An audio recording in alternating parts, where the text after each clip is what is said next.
25-20 versus 35-13-1. 2 years the elder Spratt. He is also the taller, the heavier, and has a 2-inch reach advantage. Combined, these two men have 94 fights. You'd have to get Jeremy Horn to fight Sakuraba pretty much to have two men with more fights than these two. Our fight gauge, Spratt has the striking definitely. Patino for sure has the ground game. Speed, especially if that lead hand goes to Spratt. He also has the strength, endurance, they're even. Another fantastic main event matchup by our promoter Mick Maynard. Let's get it underway with Colin Cantrell. Tonight's main event is scheduled for 5 rounds of 5 minutes each for the Legacy Welterweight Championship. This fight is brought to us by ammo2go.com, your one-stop shop for all your pistol and rifle ammunition needs. Now, introducing first on my right, fighting out of the Houston Auto Auction blue corner. He stands 5 feet 8 inches tall, weighed in yesterday 165 1/2 pounds. A Brazilian legend with a record of 35 wins versus 13 defeats and 1 draw. Born in Sao Paulo, Brazil, and now fighting out of Houston, Texas, Jorge Patino.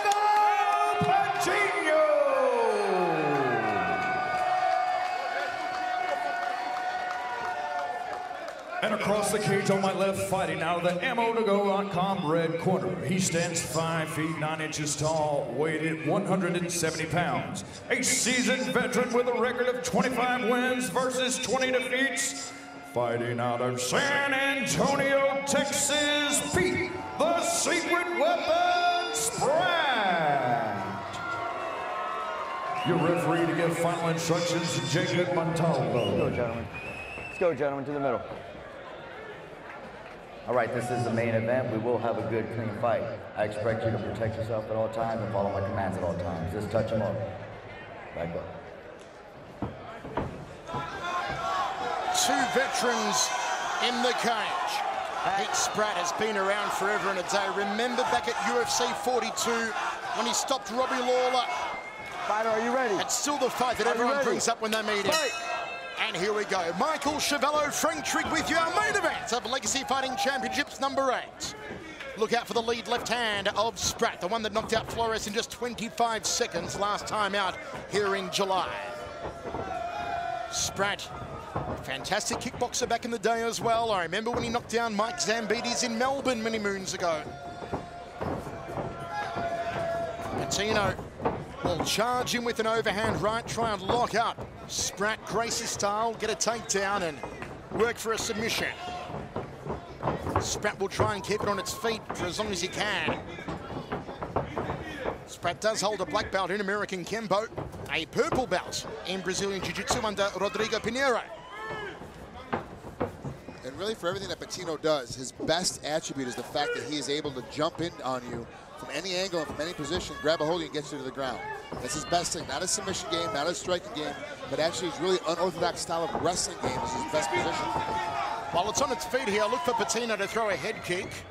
And it's one of his favorite techniques in the striking game. If it goes to the ground, he'll try and lock a heel hook on Spratt. And there's the first kick to the head, then to the outside thigh from Patino. Patino, a 3rd degree black belt in BJJ, ranked in the FPJJ and CBJJ in Brazil. He's keeping that right glove up nice and high. He knows the prowess of that lead hand of Pete Spratt. Spratt is always keeping his chin tucked here. Gets out of the way of the left hook of Patino. Straight right hand coming from Spratt, not yet. There it is, down the tube, fires the left hook and the uppercut. Patino moves in for a single leg. Can he trip out the support leg here? Spratt just hops back against the cage. Patino can't get him down at the moment. He's digging, he's working hard, he's got to hold that far ankle up, he can sweep him out, he can put Spratt on the ground.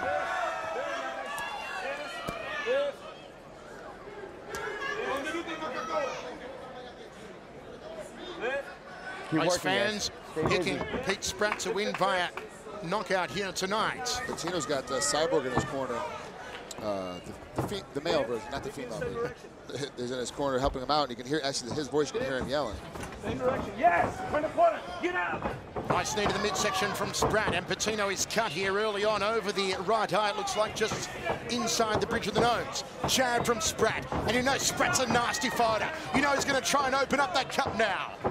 It's like waving a red flag in front of a charging bull. Still with 2 minutes 15 to go here in the first round, set for 5. A cut this early against Pete Spratt is not what you want, Frank. No, it makes it very difficult because now Spratt has a target.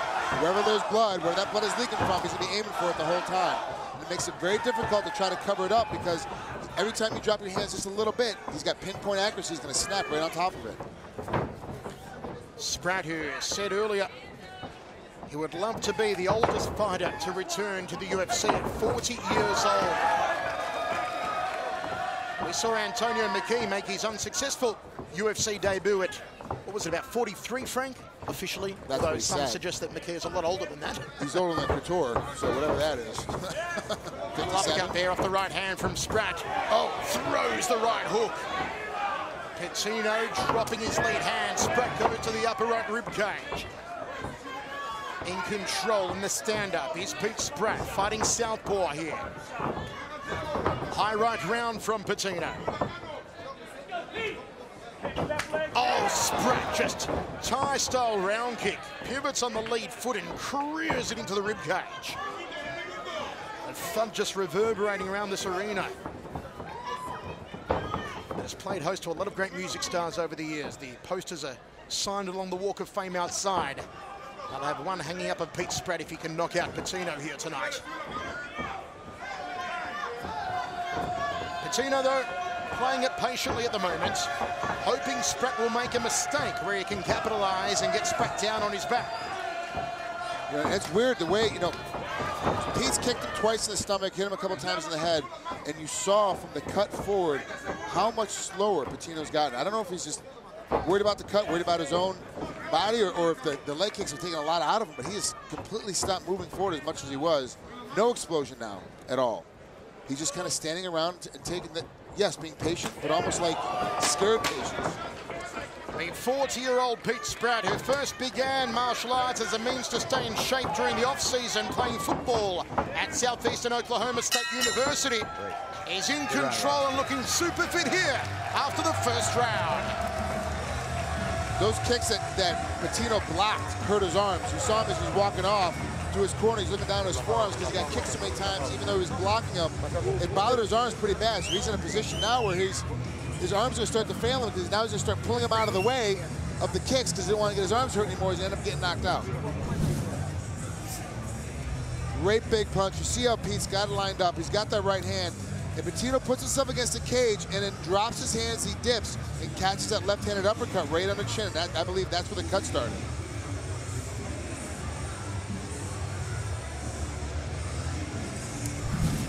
Pete Spratt.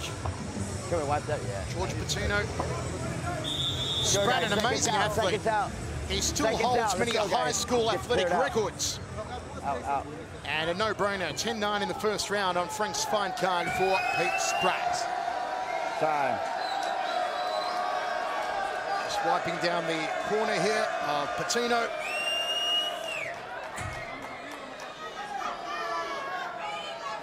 And we roll into the second round. Patino comes in at +100, Spratt at -130, but on fighting.com, thanks to Nick Kalikas. Spratt probing with the jab. Inside thigh kick, nice and high on the thigh. Spratt in his preferred orthodox stance now. He did switch up momentarily to southpaw in the first round. Faking the right hand there.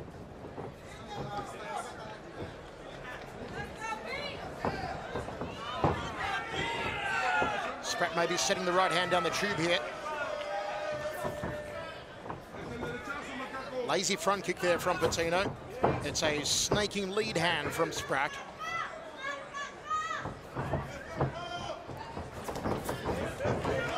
Spratt dropping his head dangerously, but Patino unable to capitalize here. Drops down to a single leg, does Patino. Now to a double. Oh, elbows from Spratt, trying to take his ear off, Van Gogh style. He's got to keep defending that takedown. He doesn't want to get up underneath him. Spratt pushes the head down. Patino wants Pete Spratt on the ground. And desperately. He cannot afford to play a stand-up game with Spratt any longer. Oh, now Spratt's down, and Spratt gives his back. Not where Spratt wants to be. He's been choked out a number of times, as you saw earlier on when we put those statistics up. And you see how quickly Spratt got out of there, Frank, when he felt the Patino momentarily touched his back. He started having fear, you know, and that you got a guy on your back, and that's your big nemesis. You start learning right away. Got to get back to my feet and start jumping. Oh, wow. Spratt in top position, inside the guard of Patino. Oh, Spratt goes to work with the right hand to the body, then the head. Face push, elbow. Elbow, Pete. Saw Slee sitting right there in the corner. Calling for Pete to throw the elbows. Face push, elbow. You got it. Bicep elbow. Drop an elbow here on the side, on the rib. Posture. Patino goes for an elbow of his own.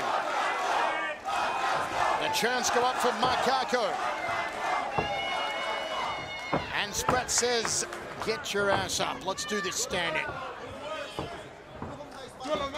Fakes the body shot there. Spratt setting something, maybe a rear leg round kick here.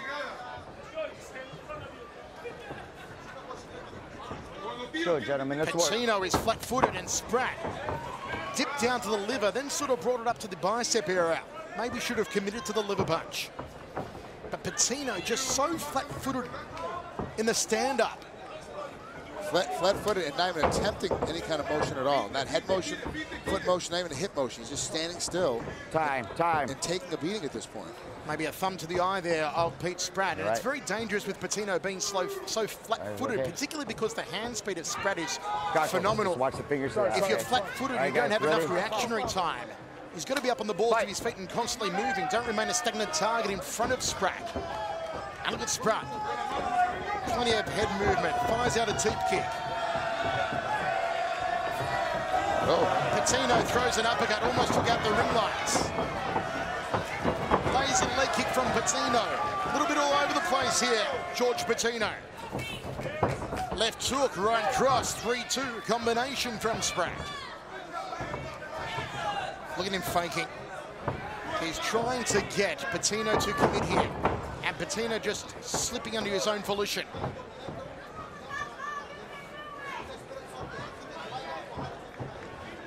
Do you think that Patino is maybe a little intimidated in the stand-up here against Spratt? Yeah, he's gotten cut, he's gotten kicked, he's gotten beat up, he's getting hit in every which way, and now he's exhausted because he tried those 3 heavy takedown attempts, finally got one, and ended up right back on his feet again. So he spent all that energy for nothing.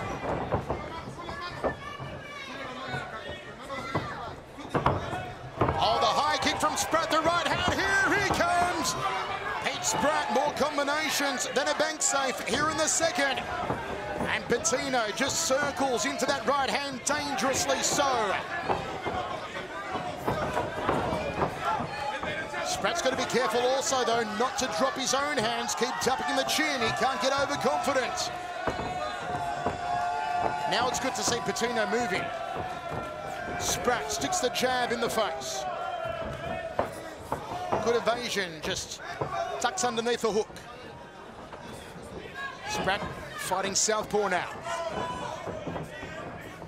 Usually when Spratt fights southpaw, he is setting up for a left-legged round kick. Usually when he fights orthodox, he's setting up for the jab and the straight right cross. 10 seconds, go. This is his 11th fight on HDNet. Pete Spratt, he holds the all-time record. Comes in at 7-3. Patino responds just before the bell, but I don't think it'll be enough to win the round for Patino. Although there's signs there from Patino that he's not done yet, and that Spratt needs to keep that chin tucked and those hands up. That's exactly what you said. You said that he's got to keep those hands up. He's got to be careful now because Patino's going to come with that one big heavy punch with small gloves on. All of a sudden, it's a fight even. And that's what happened right there at the end of the round. He gets caught. Nice high kick coming in. Pete's dipping his body. He dipped his head to try to get him to drop his hand. When he didn't drop his hand, he kicked through the forearms and then splits him up with some uppercuts. Perfect position by Pete. At the very end of the round.